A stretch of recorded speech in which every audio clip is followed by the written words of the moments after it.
Hi everyone, we're Anna&Fil and say hello to Captain Gaston, our fluffy cat.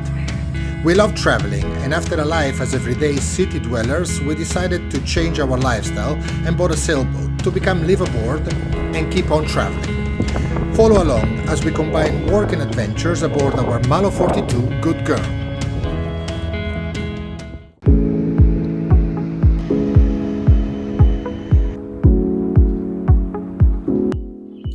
Hi, welcome in Amsterdam. Since the beginning we had grand plans to document every single step of the journey, but reality hit, and when tools and wrenches started flying around the boat, we kind of got focused on doing things rather than filming it. Oops.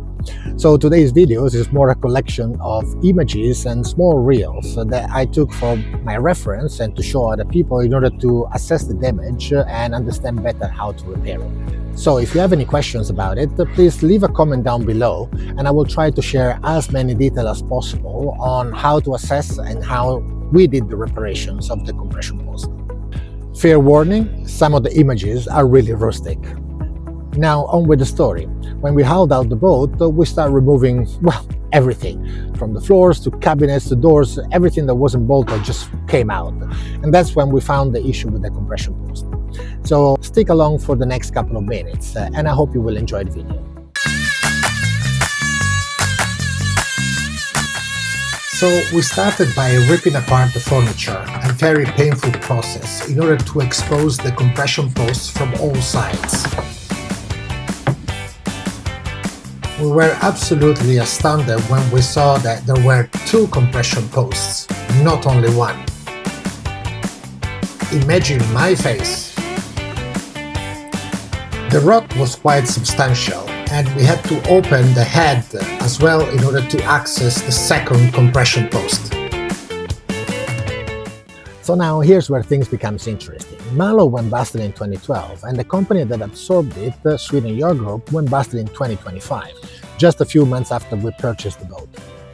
When we found the issue with the compression post, we were kind of struggling to understand if we could find any information about how to repair it and potentially how to replace it. I continued the search and I found a telephone number on the Malö website and believe it or not, somebody answered. They put me in contact with a Malö specialist, 85 years old, that kind of worked at the shipyards the moment they built our hull. After a few WhatsApp calls, he gave me the guidance to assess the damage, understand how to repair it, and drive me all the way through the resolutions of our compression post. I would like to thank Malö for keeping up with the customer support for all owners, and of course I would like to thank Laef, the Malö specialist that gave me the confidence and inspired me all the way through repairing the compression post and making sure that our journey continues on. First thing, I cleaned the boat. And second, we started with the next process, sanding. You can only imagine the disaster that came out of that. But slowly, we started seeing the results. And with a plan in mind and at 8mm plates, we started the welding procedure after setting the base.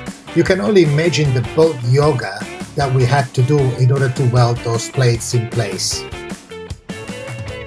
Prime, used heavy-duty epoxy at the base, and then of course fiberglass. And we needed to make it look spiffy, so white gel coat on top of everything. This video only lasted a couple of minutes, but in reality the reparation of the compression post took me around 2.5 months. If you like this video, please like and subscribe. It means a lot to us, and if you have any questions, write them on the comments down below and I will try to answer as best as I can. Other than that, thank you and I'll see you next time.